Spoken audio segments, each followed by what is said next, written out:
नमस्कार साथियों, ई नाट्य चौपाल की आज की इस श्रृंखला में आप सबका बहुत बहुत स्वागत है। मैं अतुल सत्य कौशिक हूँ, इस देश का एक रंगकर्मी, और आज की श्रृंखला आपके सामने ई नाट्य चौपाल, मुंबई थिएटर गाइड और अस्तित्व के सहयोग से लाई गई है। आज का हमारा विषय है theatre in between realism and mythology, और इस पर बात करने के लिए मेरे साथ मौजूद हैं नीतीश भारद्वाज साहब। नीतीश भारद्वाज एक ऐसा नाम है जिनको पिछले 25 साल में इस देश से बाहर परिचय की आवश्यकता कभी पड़ी नहीं, क्योंकि पिछले 25 साल में भारतीय मनोरंजन जगत में माइथोलॉजी की जब बात की गई है तो बी आर चोपड़ा की महाभारत की चर्चा ज़रूर हुई है, और जब बी आर चोपड़ा की महाभारत की चर्चा होती है तो कृष्ण के किरदार और उस किरदार को अमर करने वाले नीतीश भारद्वाज जी का नाम हमेशा आया है। सर, आपका बहुत बहुत स्वागत है। Thank you Nitish ji. Hi everybody. Nitish ji, 3 शब्द हैं: थिएटर, रियलिज्म यानी वास्तविकता बोध, और माइथोलॉजी। इन तीनों शब्दों को और थिएटर को अगर मैं जनरलाइज करके एक परफॉर्मिंग आर्ट बना दूं, चाहे फिर वो नृत्य हो, चाहे फिर वो सिनेमा हो या थिएटर हो, इन 3 शब्दों को पिछले 25 साल में आपने कैसे जुड़ते और बिखरते हुए देखा है? व्यक्तिगत रूप से मेरे लिए Atul, theatre is one form of expression. जी। यू कैन एक्सप्रेस वास्तविकता और मिथोलॉजी और हिस्ट्री, जी, और अ मिक्सचर और a different combination of whatever. Yes yes. Theatre is one stage of one platform for expression, right. So मेरे लिए ये 3 शब्द नहीं हैं जी, मेरे लिए ये 2 ही शब्द हैं। 2 ही शब्द हैं, राइट। तो वास्तविकता हो, थिएटर में हम बहुत सारी चीज़ों को एक्सप्रेस करते हैं जी, और बहुत तरीके से करते हैं, बहुत अलग अलग तरीके से करते हैं, बहुत सारी चीज़ों को करते हैं जी। और वाई ओनली मिथोलॉजी एंड वास्तविकता? आप ये उसमें से ये कहना चाह रहे हैं कि जो मिथोलॉजी है वो वास्तविकता नहीं है, जबकि इस देश के लिए और जनता के लिए यहाँ की जिसको मिथोलॉजी कहा जाता है या मिथक मानते हैं लोग, वो करोड़ों लोगों के लिए वास्तविकता है। हाँ, उसमें विश्वास है। वास्तविकता को भूल जाएंगे एक बार के लिए, लेकिन हाँ, उसकी जड़ें इतनी पुख्ता है, हाँ, उसके लिए लड़ने को तैयार। मतलब जोक बना था एक समय में कि जब मैं चुनाव लड़ रहा था जी लोकसभा का, तो जोक बन गया था कि कृष्ण के मंदिर में पुजारी लोग बैठे हुए थे और कृष्ण स्वयं आ गए और बोला कि भैया नमस्ते करो, मैं कृष्ण हूँ। तो बोले आप थोड़ी ना कृष्ण हो, तो नीतीश भारद्वाज है। तो पता है सबको कि ये सीरियल है जी, पर वास्तविक मान लेते हैं लोग, वास्तविक मान लेते हैं, राइट, मान लेते हैं। तो ये पुराण या मिथक जिनको बुद्धिजीवी वर्ग मिथक कहता है, वो सर्वसाधारण जनमानस के लिए वास्तविकता है। तो कहीं ना कहीं आपको ऐसा लगता है कि जब जिस वजह से इस मिथक को या माइथोलॉजी को वास्तविकता मान लिया जाता है, वो वजह इतनी ज़्यादा सुदृढ़ है कि एक कलाकार की कल्पनाशीलता के लिए कुछ खास करने के लिए होता नहीं कि क्योंकि आप कृष्ण कर ही रहे हैं तो लोग आपको मान ही लेंगे, ऐसा कुछ है? नहीं जी। हाँ, ये बात आपकी पहली बात सही है। वो वास्तविकता इसलिए है क्योंकि वो श्रद्धा जी और आस्था जी उस व्यक्तित्व में, मतलब कृष्ण हो, शिव जी हो या जो भी हो जी, तो वो अपने स्थान पर है जी। लेकिन जो भी कलाकार उस पात्र को निभाता है जी, उसके ऊपर उस आस्था के कारण इतना दायित्व बढ़ जाता है जी कि उस आस्था पर खरा उतरना अपने आप में एक बहुत बड़ी जिम्मेदारी है जी। तो कुछ करने के लिए है नहीं, ऐसा नहीं है। हाँ। व्यक्तिगत रूप से मेरा ये मानना है कि कृष्ण के व्यक्तित्व में तो इतने पहलू हैं कि करने के लिए बहुत कुछ है। फिर वो आर्टिस्ट टू आर्टिस्ट डिपेंड करता है, आर्टिस्ट टू आर्टिस्ट डिपेंड करता है। बहुत सारे लोग कर रहे हैं कृष्ण, मेरे बाद आप नहीं छोड़ पा रहे हैं। नहीं, मैं उसमें नहीं जा रहा हूँ, लेकिन वो अपने ढंग से कर रहे हैं। मेरा ये कहना उचित नहीं होगा वो छाप नहीं छोड़ पा रहे हैं, वो अपने स्थान पर सही कर रहे हैं, उनकी जो समझ है उसके मुताबिक वो कर रहे हैं। लेकिन जो उनको कृष्ण समझ में आ रहे हैं वो हिसाब से कर रहे हैं। मुझे जो कृष्ण समझ में आया वो मैंने किया। तो ये आपकी अपनी रिसर्च, अपनी डेप्थ है कि आप कितना डीप जा सकते हैं उस कृष्ण को समझने के लिए। और कितना आपने पढ़ा है, कितना पढ़ा है, आपकी तैयारी कितनी है, कितनी तैयारी है। और मेरा ये व्यक्तिगत रूप से मानना रहा है कि ऐसे जो लार्जर देन लाइफ कैरेक्टर्स होते हैं उनको आपने, जैसे चोपड़ा साहब ने कह दिया ये तुम कृष्ण करो और फिर आपने पढ़ाई शुरू कर दी और महीने में हो गया, ऐसा नहीं होता है जी। बैकग्राउंड वर्क काफ़ी लंबा चलता है, और वो बैकग्राउंड वर्क जो है वो निरंतर है। मतलब मैं आज भी कृष्ण को पढ़ता हूँ जी। मुझे आज भी लगता है कि कुछ पहलू कृष्ण के जो हैं या महाभारत के कुछ अंग जो हैं वो मुझे अभी समझना शेष है। तो आपने बड़ी अच्छी बात बोली, आप आज भी पढ़ते हैं, तो do you go back to the things that you already read once Yes, 20 years ago, और या कुछ नया लिखा जा रहा है? नहीं, ऑल्सो जो नया भी पढ़ता हूँ, पुराना भी पढ़ता हूँ। आपको लगता है नया लिखा जा रहा है, नई तरीके से लिखा जा रहा है? नई तरीके से लिखा जा रहा है, जो जिसको हम मिथोलॉजी कहते हैं जी। या पुराणों में से व्यक्तित्वों को लेके आज अंग्रेजी साहित्य में जो ओरिजिनल लिखा जा रहा है भारत में, उसमें बहुत कुछ लिखा जा रहा है। बहुत कुछ लिखा है। अमीश त्रिवेदी लिख रहे हैं, या अमीश त्रिपाठी लिख रहे हैं, अमीश त्रिपाठी लिख रहे हैं, पटनायक लिख रहे हैं, देवदत्त पटनायक लिख रहे हैं, कोहली कब से लिखते आ रहे हैं, नरेंद्र कोहली जी तो उस दायरे में ही लिख रहे हैं। जी हाँ, मतलब उन्होंने वो रामचरितमानस को अपना बेस बना लिया, बना के रामकथा लिख ली, महाभारत को बेस बना के महासमर लिख लिया, या पुराने जमाने में कन्हैयालाल मुंशी जी ने लिखा है book of Bhishma, book of Bhima, book of Draupadi, फिर देवदत्त ने भी निकाली book of Ram, book of Krishna. हाँ, तो वो सारा है। या अश्विन संघी हैं जो हिस्ट्री और मिथोलॉजी के एलिमेंट्स को लेकर एक नई कथा बना लेते हैं। जी हाँ, फिर कुछ काव्य हमारे पास काव्यात्मक संग्रह भी हैं। मैथिलीशरण गुप्त का जयद्रथ वध है, रश्मि रथी है, रश्मि रथी दिनकर साहब का, दिनकर रामधारी सिंह दिनकर जी का रश्मि रथी है। या कई सारे मराठी साहित्य में वीवा शिरवाडकर जी ने नाटक लिखे हैं, धर्मवीर भारती जी ने, डॉक्टर साहब ने लिखे हैं अंधा युग। वो तो नेशनल स्कूल ऑफ ड्रामा के लिए मेरे ख्याल से एक प्रोटोटाइप बुक है, बिल्कुल, क्योंकि एनएसडी से हर व्यक्ति जो आता है वो ऑडिशन देने के लिए वहीं से, लड़की है तो गांधारी का पाठ करेगी, लड़का है तो अश्वत्थामा का पाठ करेगा। तो इतनी उसकी छाप है और इतना बढ़िया लिखा गया है। लेकिन वो महाभारत से हट के है, उनका एक व्यू पॉइंट अलग है, लिखने का नजरिया अलग है। वो दुर्योधन के पॉइंट ऑफ व्यू से लिखा गया है। कई सारे मराठी में साहित्यकार रहे हैं जिन्होंने, शिवाजी सावंत जी हैं, उन्होंने मृत्युंजय लिखी, कर्ण को हीरो बना दिया। तो कई सारे लोग हैं जो ओरिजिनल लिख रहे हैं और एक पात्र को हीरो या हीरोइन बना के अपनी एक उपन्यास लिख रहे हैं। तो उपन्यासकार के पास ये सुविधा होती है कि वो थोड़ा सा हट जाए मूल स्क्रिप्चर से, तो महाभारत से हट के, जिसको आजकल कहा जाता है इमेजिनेटिव रीटेलिंग। उपन्यास है, व्हाट इज एन उपन्यास? नॉवेल क्या है? Imaginative retelling, because the original source is somewhere else, it lies somewhere else, है ना। जबकि आपने बिल्कुल ही कोई नई कहानी गढ़ ली तो ओरिजिनल टेलिंग हो गया, स्टोरी टेलिंग। अब इस नई कहानी से मेरा अगला जो एक चर्चा का विषय था, मैं बचपन से सुनता हूँ, जब से लिख रहा हूँ या पढ़ रहा हूँ, कि ऐसा कहा जाता है कि हमारे आसपास सिर्फ दो ही कहानियाँ हैं, रामायण है या महाभारत है, और हम सभी कहीं ना कहीं उन्हीं कहानियों के पात्र हैं। हमारी विडंबनाएं, हमारी आकांक्षाएं, हमारी परेशानियां, दुविधाएं सभी उन्हीं पात्रों की दुविधाओं विडंबनाओं से मिलती जुलती हैं। आपको ऐसा लगता है कि वाकई में ऐसा है कि नहीं है? इसीलिए ये दोनों महाकाव्य हैं, आज तक पढ़े काव्य तो हैं क्योंकि वो लिखे गए हैं, पोएटिक फॉर्म में लिखे हैं, और जो महाशब्द बना है एक्चुअली कहा जाता है आर्ष महाकाव्य जी। तो काव्यात्मक उनका प्रेजेंटेशन है जी, तो काव्य है जी। लेकिन महाकाव्य क्यों?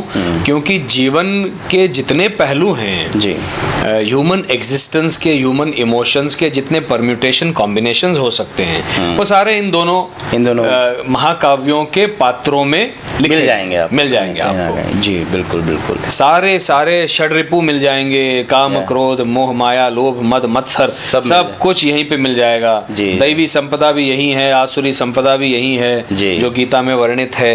तो इसीलिए कहते हैं कि महाभारत में ऐसा कुछ नहीं है जो जीवन में नहीं है जी। और सारी कहानी आप उठा के देख लीजिए, महाभारत के किसी न किसी पात्र से आपको प्रेरित मिलेंगी। कई बार तो मुझे शेक्सपियर का डायरेक्ट रिफ्लेक्शन महाभारत दिख जाता है कि तो महाभारत में भी ऐसे तो, और कई बार होता है कि आज मैं अर्जुन हूँ, कल मैं अभिमन्यु हूँ, परसों मैं दुर्योधन भी हूँ। आपने एक प्रश्न किया था मुझे कि क्या आप वो पुरानी किताबें वापस पढ़ते हैं? पढ़ता हूँ। क्यों?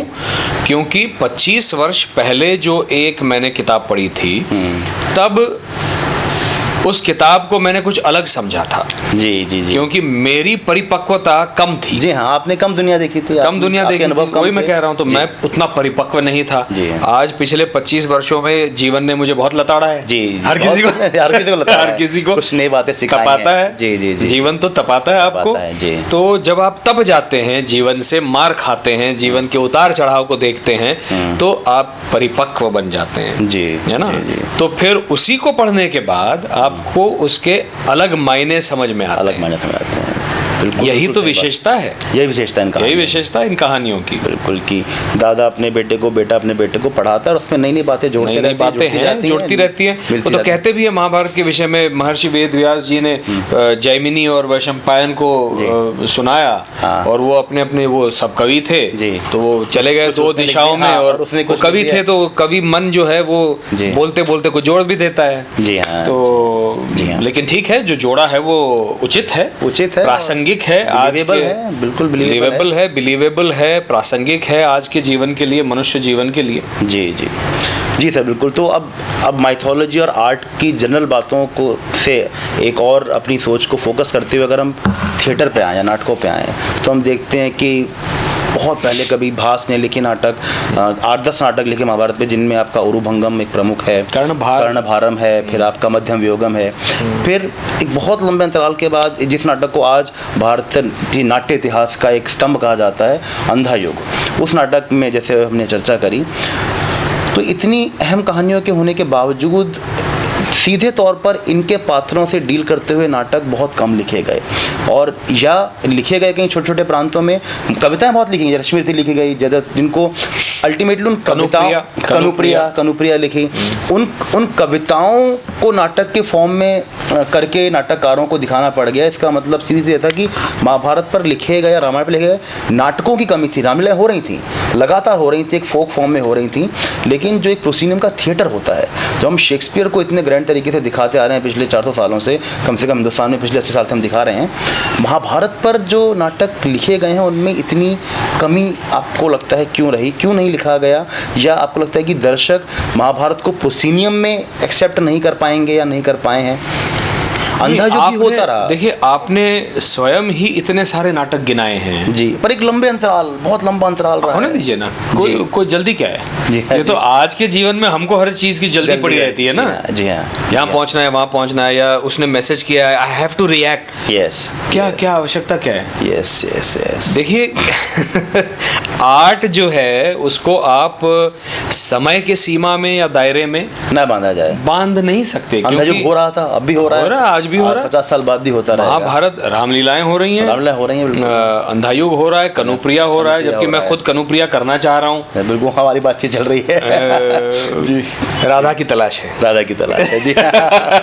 जी और वो भी डांस फॉर्म में यदि करूँ। देखिए, कला का विस्तार प्रत्येक व्यक्ति की इमेजिनेशन पर निर्भर करता है। जी जी, काव्यात्मक ढंग से इसलिए लिखा गया क्योंकि पुराने ज़माने में भी जितने वेद हैं, उपनिषद हैं, उनको भी काव्यात्मक ढंग से ही लिखा रचा गया है। वो पढ़ने में थोड़ा सुरीला हो जाता है, पढ़ने में अच्छा नहीं, लगता है। मुखोद्गत करने में आसानी होती है। एग्जैक्टली, किसी भी चीज को आप छंद में बांधेंगे तो उसको सुन रिपीट करके आसान हो जाता है, आसान हो जाता है। और इसीलिए ये सारे जो आपने नाटक गिनाए, और वो कर्णप्रिय भी होता है, वो सुनने में अच्छा लगता है, सुनने में अच्छा लगता है। संगीत अपने आप में भारतीय जीवन शैली का एक अविभाज्य अंग रहा है, बिल्कुल रहा है। तो उस संगीत को क्यों ना नाटक में लिया जाए, ये सोच के कवि मन ने उसको काव्यात्मक ढंग से लिखा कर दिया जी। अंधा युग को काव्यात्मक ढंग से नहीं लिखा गया है, वो थोड़ा सा अलग ढंग से मुक्त छंद में लिखा गया है। जी हाँ। तो किसी भी आर्ट को आप बांध नहीं सकते। कल को आप खुद लिखते हैं, आप जो लिखते हैं उसको कोई और फॉर्म आप लेके आए जी, क्या पता। जी बिल्कुल बिल्कुल, कोई सीमा थोड़ी है आपके सोचने के ऊपर, कोई निर्बंध थोड़ी है, कोई नहीं सकता, कोई नहीं सकता। उन्हें संभावनाएं तलाशते रहते हैं, उनके काम चलता रहता है, और वो नया प्रेजेंटेशन फॉर्म आ जाता है, उसको करने का एक आनंद होता है। जैसे चक्रव्यूह करने के पीछे मेरा एक चैलेंज ही वो था कि मैंने काव्यात्मक ढंग से लिखा हुआ नाटक अपने जीवन में नहीं किया। अब आपके लिए चुनौती थी, आपने कहा मैं कविता से ऐसे दूर भागता हूँ, जैसे मैं कविता से दूर भागता हूँ। मैं अपने सारे मित्रों को देखता हूँ, वो यूं धड़ाधड़ धड़ाधड़ कविताएं बोलते रहते हैं और मैं समझा यार जी। ये तो अपने आप में एक बड़ी कला है, जी हाँ। कविताओं को याद करना। नहीं, पर यहाँ पर मैं ऐड करना चाहूँगा कि कविता से आपका एक मरासिम ना होना बहुत फायदे में इसलिए रहा, फिर आपने एक अपनी नई शैली ईजाद करी। हाँ, आप वो एक घिसी पिटी जो कविता पढ़ने का तरीका था, जिसमें कहीं ना कहीं हम भी बंधे हुए थे, हाँ। आपने आके उसको तोड़ा, अपने लिए तोड़ा पहले, फिर हमारे लिए तोड़ा। वो मेरी मजबूरी थी। नहीं, पर वो मजबूरी, necessity is the mother of invention वाली बात हो जाती है। Absolutely। तो उसको करने का एक नया तरीका निकल गया, नया तरीका हुआ और वो एक अपने आप में एक नया प्रेजेंटेशन स्टाइल है। बन गया। बात घूम के चक्री पे आ रही है, उस पे आऊँ मैं, उससे पहले एक बात और जरूर करना चाहता हूँ कि जब हम माइथोलॉजी पर बेस्ड नाटक करते हैं, जैसे मैं कर रहा हूँ, हम साथ मिलके कर रहे हैं, और वैसे I am sorry to interrupt you, Ramayan Mahabharat मेरे लिए मिथक नहीं है जी, ये मेरे लिए हिस्ट्री है, इतिहास है। इतिहास का हिस्सा मान के चलते हैं उनको जी। उनकी प्रामाणिकताओं पर थोड़े संदेह हैं, कुछ हैं कि संदेह तो हमेशा रहेंगे, हमेशा संदेह तो हमेशा रहेंगे। वो तो कल हुई बात पर भी संदेह हो जाता है कि हाँ, मतलब लेकिन यही संदेह जो है वो किसी और धर्म के धर्म गुरुओं के विषय में या सन ऑफ गॉड के विषय में नहीं उठाए जाते। हाँ जी, है ना, होते होंगे पर उठाए नहीं जाते। मैं इसीलिए कह रहा हूँ उठाए होते होंगे लेकिन उठाए नहीं जाते। तो क्योंकि हिंदू धर्म के विषय में संदेह करना बड़ा आसान है, तो वो कर लेते हैं संदेह। वो लिबर्टी ले भी दी जाती है और दी भी जाती है। चलिए उस तरफ ना जाते हुए, तो मैं कहता, जब हम एक माइथोलॉजी पर बेस्ड नाटक करते हैं तो कितना उसमें, उस नाटक की सफलता में कितना एलिमेंट धर्म का होता है और कितना एलिमेंट उस नाटक में कही गई बात का होता है, कितना कंट्रीब्यूशन। आप लगता है कि ये चक्रव्यूह एक अनप्रेसिडेंटेड सक्सेस बन गया है ना, ऐसा पहले कभी कोई माइथोलॉजिकल इतना सक्सेस हुआ नहीं। तो आपको लगता है कि एक धार्मिक भावना के चलते ऐसा हो रहा है? मेरे अपने अनुभव है वो अलग है, मैं आपसे जानना चाह रहा हूँ कि लोग वहाँ पर भगवान को खोजते हुए आ रहे हैं जो हॉल खचाखच भरे होते हैं, या हम 50 शो करने वाले हैं, अगले हफ्ते हमारा 50वां शो है, तो क्या वो धर्म उसको नाटक को आगे लेके जा रहा है या उसमें नाटकीयता भी है, उसमें संदर्भ ऐसे प्रेजेंट किए जा रहे हैं कि वो एक नॉन रिलीजियस पर्सन को, या जो हिंदू धर्म से ना हो या जो धार्मिक ना हो, उस तक भी वो बातें पहुंच रही हैं? अतुल, आपको पता है कि मैं कई शोज में अपना जब शो खत्म हो जाता है तो मैं लोगों से इंटरेक्शन करते हैं, तो लोग किस भावना से आते हैं, किन अपेक्षाओं के साथ आते हैं अपना नाटक देखने। एक के जीवन में एक कमी है जी, हर एक व्यक्ति कुछ ना कुछ उत्तर ढूंढ रहा है जी जी, मार्गदर्शन चाहता है जी। और भारतीय समाज में कृष्ण से बड़ा सामाजिक जी, राजनीतिक जी और आध्यात्मिक जी मार्गदर्शक कोई नहीं है। सबसे बड़े मार्गदर्शक वो हैं। जी जी जी। तो लोग मार्गदर्शन हेतु आते हैं जी। ये अभिमन्यु की कथा है, इसमें हमको कुछ नया मिलने वाला है, लेकिन वो क्या है नया? वो नया जानना चाहते हैं जी। मतलब वो इन कथाओं से अपने जीवन में जो कमी है उसके उत्तर ढूंढना चाहते हैं जी। और यही तो विशेषता है महाभारत की, और यही तो विशेषता है कृष्ण की और भगवत गीता की स्वयं जी। गीता के विषय में भी मैं कहूँगा, मैं बचपन से गीता और ज्ञानेश्वरी पढ़ता आया हूँ। तो बचपन में जब पढ़ी, जब 10-1 साल का था, 12 साल का, तब से पढ़ना शुरू किया होगा, 8-10 साल का, तब जो समझ में आई वो फिर महाभारत के समय कुछ अलग समझ में आया, आज कुछ और समझ में आ रहा है जी। तो जो मैं इंटरेक्शंस करता हूँ, लोग तो परीक्षा ही ले लेते हैं कई बार मेरी, तो सीधा पूछते हैं कि वहाँ पर क्या लिखा हुआ है गीता में। ठीक है, पर आप बताते हैं ठीक है, जो मेरा एक सीमित नॉलेज है उसके मुताबिक मैं प्रयास करता हूँ उत्तर देने का, क्योंकि मैंने कभी ये दावा नहीं किया कि मैं बड़ा गुरु हूँ कोई जी, तोप हूँ कोई, लेकिन जो जीवन मुझे समझ में आया अब तक, या जो कृष्ण को मैंने जाना या कृष्ण से जो सीखा, वो मैं लोगों के साथ शेयर करता हूँ। और लोग वो शेयर करना चाह रहे हैं, वो लेना चाह रहे हैं। मतलब वो महाभारत से हट के कहीं ना कहीं जो प्रश्न वो जो करते हैं, वो अपने जीवन से निकले हुए प्रश्न करते हैं। जी हाँ, बिल्कुल, वो दिखता है, वो अपनी बात करते हैं वो। जी हाँ, बिल्कुल। तो इन अपेक्षाओं के साथ लोग महाभारत को देखते हैं और कृष्ण के व्यक्तित्व को देखते हैं। जी हाँ। और यही वजह है कि फिर नाटक भी अगर उस स्तर पर कामयाब हो रहा है तो इनको सवाल। अब हम सिंगल मदरहुड की बात कर रहे हैं उसमें, हाँ, जो हमने तो लोग ताली बजाते हैं। जी हाँ, क्योंकि आज वो प्रासंगिक है। आज तक किसी ने महाभारत में ये पहलू नहीं देखा था जो पहलू है, जो पहलू हमारे नाटक में बिल्कुल चाहिए। Kunti was a single mother, Uttara was the single mother, तो ये सारी सिंगल मदर्स हैं। जी हाँ। उन्होंने बच्चों को बड़ा किया। जी।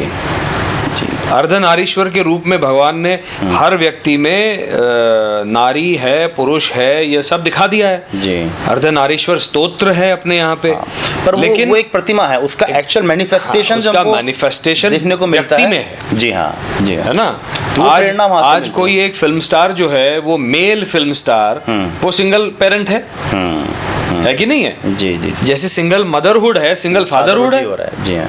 तो उस व्यक्ति में भी पुरुष भी है और नारी भी है, दोनों है जी, बिल्कुल। और वो गीता में उन्होंने कहा है, गीता में कहा है, दया, क्षमा, शांति, धृति, मेधा, स्मृति, ये सारे जो रूप हैं वो स्त्रीलिंगी रूप हैं जो हम नारी में देखते हैं। लेकिन कोई आवश्यक थोड़े ना है कि कोई मनुष्य पुरुष जो है वो दयावान ना हो। छटाएं पुरुष में भी दिखती हैं। तो वो जो छटाएं पुरुष में दिखती हैं, जी जी, उसको हम नारी रूप मानते हैं। जी हाँ। और जो पुरुषार्थ करती हैं जाकर रानी लक्ष्मीबाई, वो जो वीर रस वीरांगना हो जाती, तो वो पुरुषार्थ माना जाता है, वो पुरुष कहलाता है। तो हर किसी में सब कुछ है। तो ये नया पहलू हमने चक्रव्यूह में दिया। शपथों का हमने दिखाया, शपथों का दिखाया, महाभारत की वजह क्या थी, महाभारत क्यों हुआ। शपथें ना ली जाती तो महाभारत रोक दिया था। You were competent enough, Krishna was competent enough. Mahabharat में लिखा गया है, जब कृष्ण को शांति दूत बनाकर भेजने की बात तय हो जाती है, तो द्रौपदी स्वयं पूछती है कि सखा तुम जाओगे, तुम तो सबको कन्विंस करके आ जाओगे कि ये युद्ध होगा नहीं, मेरे बालों क्या होगा फिर इनका। तो कहते हैं कि ये युद्ध होगा, जी हाँ, मैं वचन देता हूं तुमको कि युद्ध होगा। जी हाँ। और ये सारे जितने लोग हैं जिन्होंने अधर्म किया है, उनकी स्त्रियां जो हैं वो उनके शवों पर विलाप करेंगी, क्योंकि ये धर्म युद्ध है। स्वयं धृतराष्ट्र ने किसी भी चीज को नहीं माना, लेकिन पहले ही श्लोक में वो कहते हैं कि धर्म क्षेत्र कुरुक्षेत्र, वो कुरुक्षेत्र को धर्म क्षेत्र मानते हैं। जी हाँ। मतलब वो उस युद्ध को, भारतीय युद्ध को धर्म युद्ध मानते हैं। जी हाँ, धर्म का युद्ध, धर्म के लिए किया गया युद्ध। जी। तो ये सारे जो छोटे छोटे between the lines, between the words, जिसके जो मतलब हैं, ये इनको निकालने की कोई सीमा नहीं है। और मे बी मेन टेक्स्ट में क्या होता है कि बड़ी बड़ी घटनाएं फोर फ्रंट पे आ जाती हैं, और ये बिटवीन द लाइंस छोटे मैसेजेस हैं जिनको आप अपने आप से डायरेक्टली जोड़ सकते हैं। वो कहीं ना कहीं या तो हम पढ़ नहीं पाते हैं, खो जाते हैं। इस तरह के नाटकों में हम उन बातों को उजागर कर देते हैं। बिल्कुल।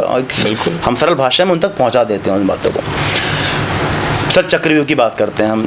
पिछले 2 साल से हम लोग चक्रव्यूह कर रहे हैं, और हमने हिंदुस्तान के हर शहर में किया। अब हम दुबई भी जा रहे हैं, फिर इंग्लैंड जा रहे हैं। मैं दर्शकों को बताता चलूँ कि कल नाटक चक्रव्यूह का मंचन आप रंग शारदा ऑडिटोरियम बांद्रा वेस्ट में रात को 8 बजे देख पाएंगे। नीतीश भारद्वाज एक बार फिर अपने कृष्ण के रोल में आपके बीच रहेंगे, तो आप उस पर आएँ। जी सर, चक्रव्यूह की हम बात करते हैं तो चक्रव्यूह नाटक आपने किया जब, डेफिनेटली, और मैं कह सकता हूँ कि वो हमने साथ मिलकर बनाया। कुछ थॉट्स आए, उनको मैंने शब्दों में पुराया, फिर हमने कुछ सीन मिलकर बनाए। तो चक्रव्यूह का जो अनुभव था, जब आप चक्रव्यूह तैयार किया जा रहा था, तो उस वक्त 3 स्तरों पर मैं आपकी तैयारी जानना चाहता हूँ। एक तो जो शब्द हमारे थे, उन शब्दों में डेफिनेटली हेर फेर हुआ, हमने डिस्कशन किया, चेंजेस किए।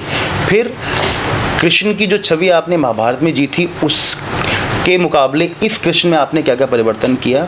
और चौथा, पूरे नाटक के एक ओवरऑल जो एक प्रस्तुति है, उसको आप महाभारत की, डेफिनेटली वो सिनेमा था, वो टेलीविज़न था, टेक्नोलॉजी थी, सिनेमा था डेफिनेटली, और उसका कैनवास सिनेमा जितना बड़ा था, और ये एक नाटक है। तो इन 3 स्तरों पर क्या अनुभव आपके अब तक रहे हैं पिछले 2 सालों में इस नाटक को लेकर? देखिए, जहाँ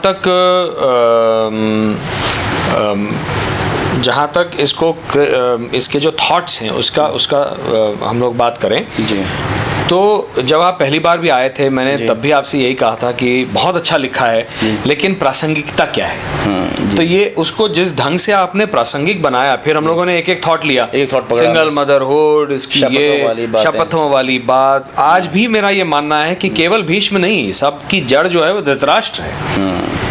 और मैं चाहता हूं कि कभी ना कभी हम लोग कुछ उसमें नई चीज़ जब डालें तो वो धृतराष्ट्र वाला एंगल भी डाल दें। जी। मुझे आज भी लगता है कि सबसे बड़ा राजनीतिज्ञ और जिसको कहते हैं कि हम यहाँ पे महाराष्ट्र में एक कहावत है, येड़ा बन के पेड़ा खाना।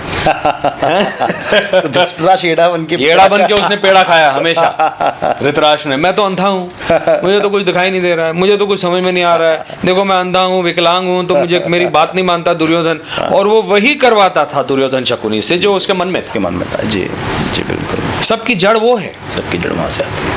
है ना। जी। तो ऐसे नए नए पहलू हम ढूंढते रहते हैं और बहुत अच्छा लिखा आपने। जी, जी। इन पहलुओं को जिस तरह से आपने लिखा, काव्यात्मक ढंग से लिखा, जी। तो उसको करने का मजा आया। जी। अब रही बात प्रेपरेशन की, तो विज़ कृष्ण की प्रिपरेशन। जी। अब कृष्ण की प्रिपरेशन जो है वो मूलतः कृष्ण का मेरा प्रिपरेशन बचपन से हुआ, ये मेरा मानना है। जी, आपकी माता जी आपको पढ़ाया मेरी करते माता जी ज्ञानेश्वरी और गीता की डबल पीएचडी थी।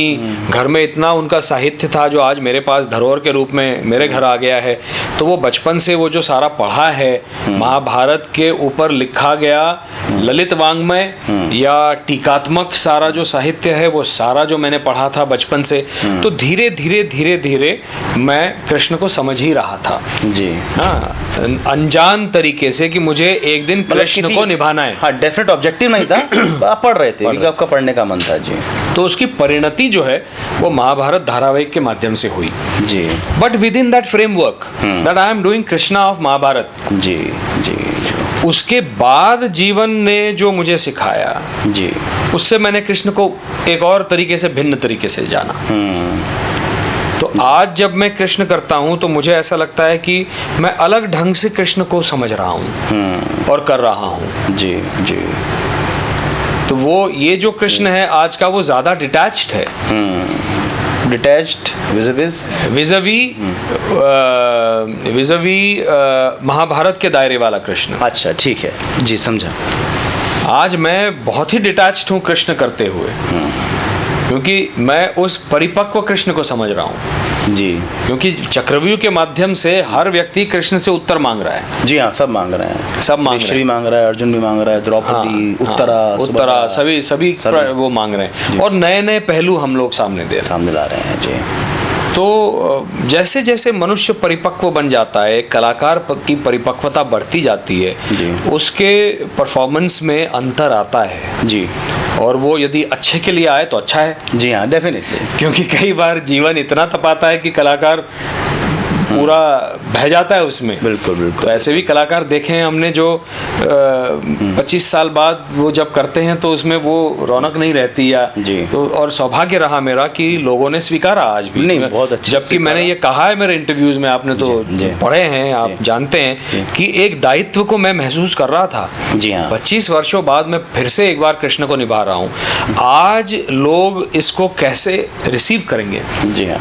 और अभी आपने पिछले हफ्ते भी दिल्ली में कहा कि आपका खुद से सवाल था कि मैं जो चीज कर चुका हूँ उसमें फिर से क्यों करूँ, मेरे पास क्या वजह है। ये मैंने आपको पहले ही कहा। आपने कहा था क्यों करूँ मैं कि why should I compete with my self. मैं फिनिश कर चुका हूँ, एक सर्कल पूरा हो चुका है, मैं दोबारा क्यों आऊँ? अनलेस आई एम, जिसमें कहते हैं ना कि जैसे गोताखोर होता है, वो नीचे गोता लगा के कुछ नए रत्न निकाल रहा था वो। जी हाँ। जो चक्रव्यूह में हुआ। जी जी जी, कुछ नहीं रहा। तीसरा आपका वो जो पहलू है वो प्रस्तुतिकरण का, तो प्रस्तुतिकरण ये नाटक है। जी हाँ, उसकी अपनी सीमाएं हैं, नाटक की अपनी सीमाएं हैं। और सिनेमा, जबकि महाभारत धारावाहिक को मैं टेलीविजन नहीं मानता, टेलीविजन में वो दिखाया जरूर गया, लेकिन चोपड़ा साहब और सारे लोग उसमें जो इन्वॉल्व थे, पंडित नरेंद्र शर्मा, राई मासूम रजा, उनकी पूरी टीम, स्वयं चोपड़ा अंकल या रवि जी, सारे फिल्म मेकर्स थे।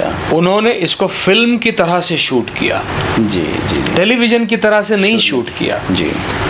एक इसीलिए वो आज भी इतना बड़ा भव्य दिव्य दिखाई देता है आपको। और भव्यता जो है वो केवल सेट्स में नहीं होती, नहीं, आपकी परफॉर्मेंस में होती है, आपके डायलॉग्स में होती है, डायलॉग्स और शब्दावली में होती है। जो आपका कंटेंट है उसमें भव्य और दिव्य दिखना चाहिए।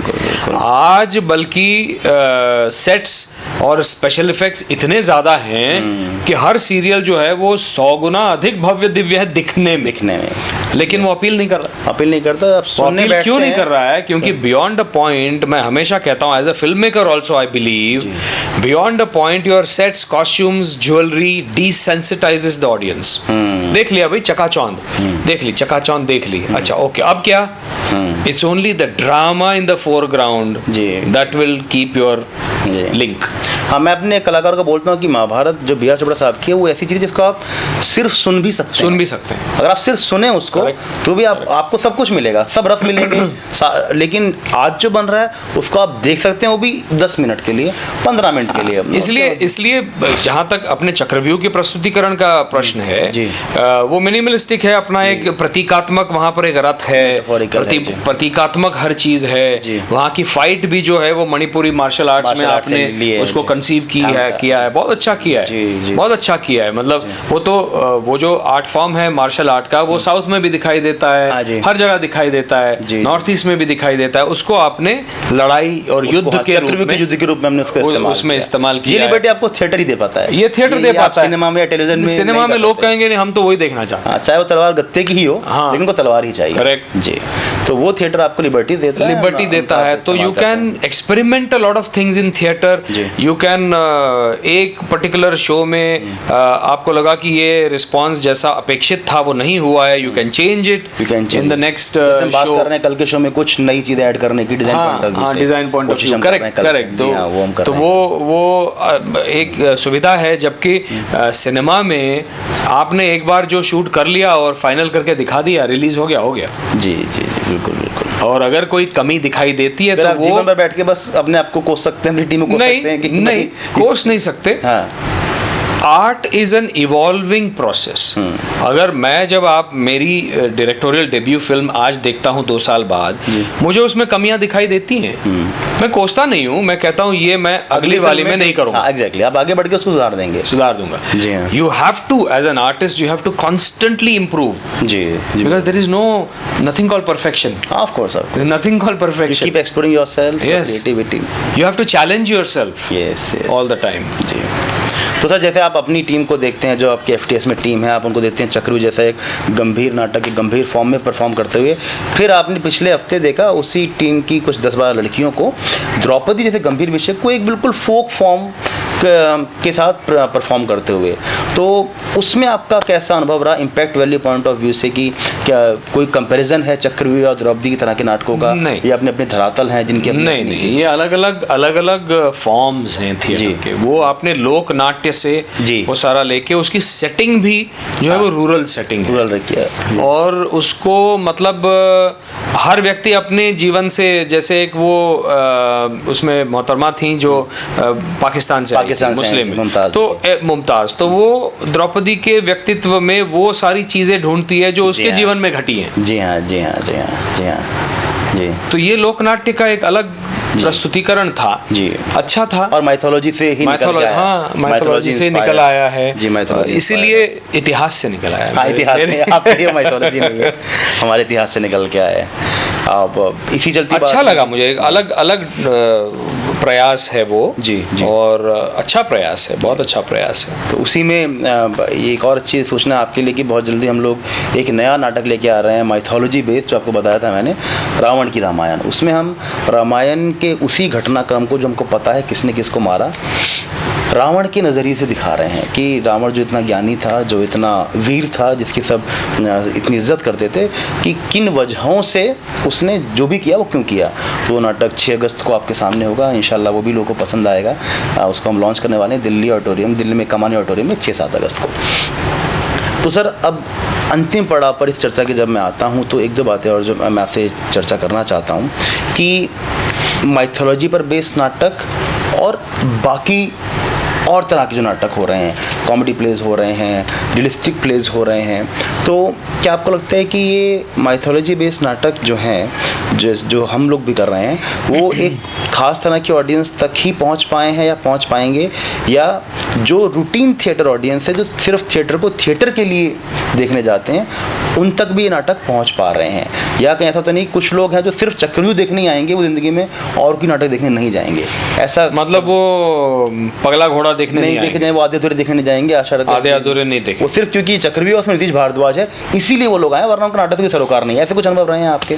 मुझे नहीं पता, इसका उत्तर मेरे पास नहीं है। मतलब आपके सामने ऐसे कुछ मेरे पास नहीं, क्योंकि अब चक्रव्यूह देखने आ रहे हैं, मैं ये भी नहीं कह सकता कि वो मुझे देखने आ रहे हैं जी। अब चक्रव्यूह महाभारत का एक अंग है जी। महाभारत की अपनी एक गरिमा है, अपनी एक गरिमा है। जी हाँ। वो चक्रव्यूह नाटक के सक्सेस का सारा श्रेय मेरा थोड़ी ना हो सकता है। उसमें हाँ, वो एक आपकी effort है। आपका हाँ। लेखन है, निर्देशन है, बाकी मेरा actors की- होना है, आपका बाकी होना एक्टर्स है। का सब कुछ है, म्यूजिक जी। है, और मूल रूप से महाभारत का अपना एक खिंचाव है जी लोगों हाँ। के मन में। जी जी जी। तो मेरा ये कहना कि मुझे देखने आते हैं ये ओछापन होगा, अच्छा नहीं होगा, ये ठीक नहीं है। मैं नहीं समझ रहा कहूँगा हूँ, मैं समझ रहा हूँ ये। बात। I can not say that stupidity. Yes, yes, yes. I will sound नहीं, arrogant man if I say that. Division point of view से अगर मैं बात करूं कि जैसे आप इस इंडस्ट्री में इतने सालों से हैं, तो जो लोग आपके साथ इतने सालों से नाटक देखते आ रहे हैं,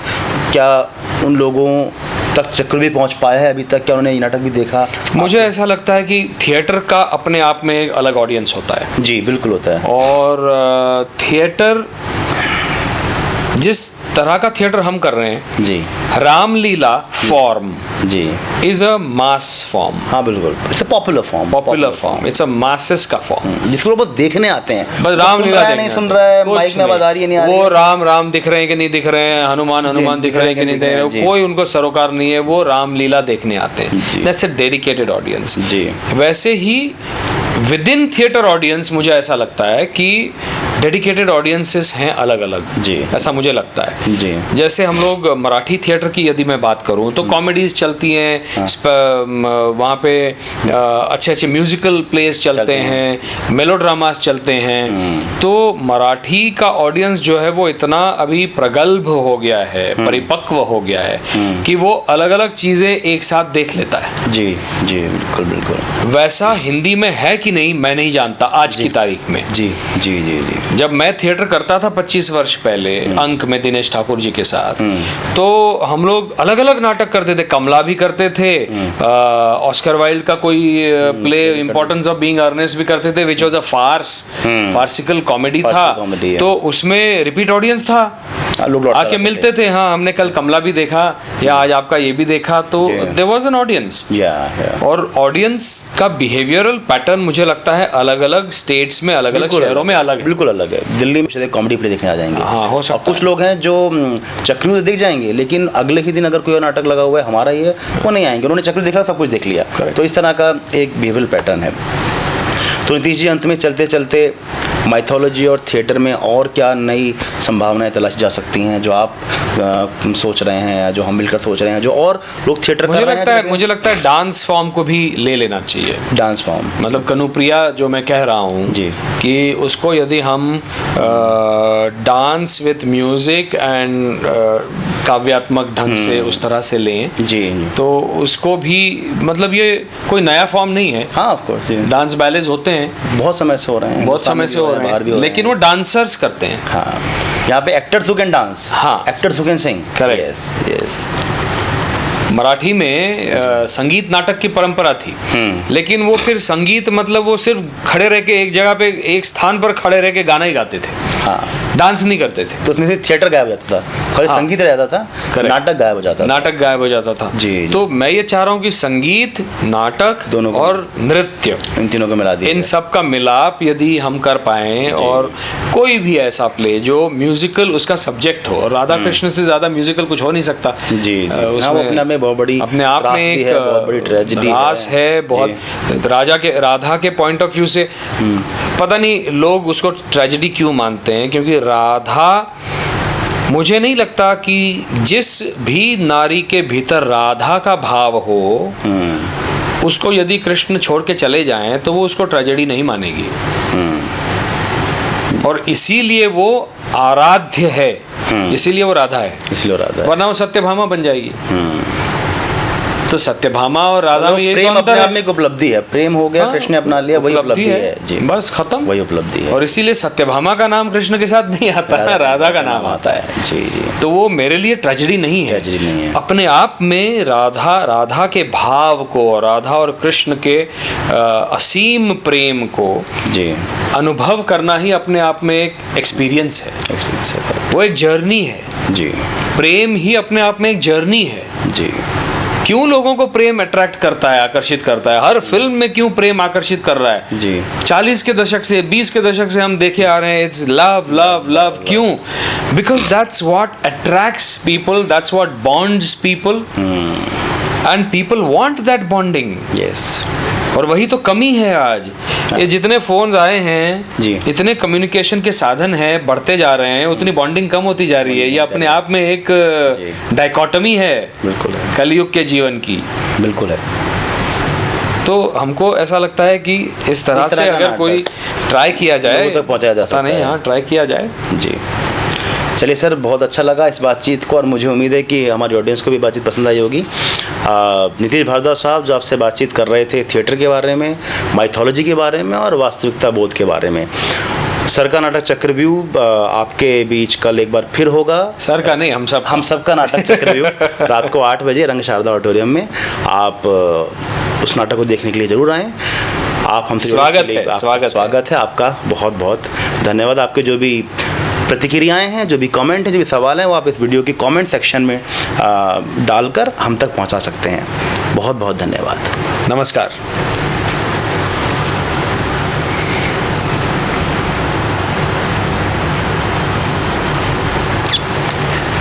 okay,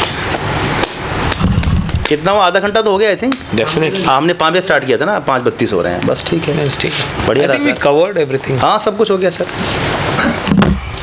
Just one second, I need one photograph. हाँ हाँ please, For the thumbnail. Thumbnail के लिए। सर एक चाय और बोल देते हैं। हाँ डेफिनेटली। सजन, एक ये बिना मीठी की चाय। चलो बाबा। खुश हो गए बेचारे दिन रात काम करते हैं। हाँ जी, यहाँ कुछ नमकीन है क्या इनके पास? हाँ सर सब कुछ वो है ना, पूछ लो ना। Yes, yes, yes. One second. 1, 2.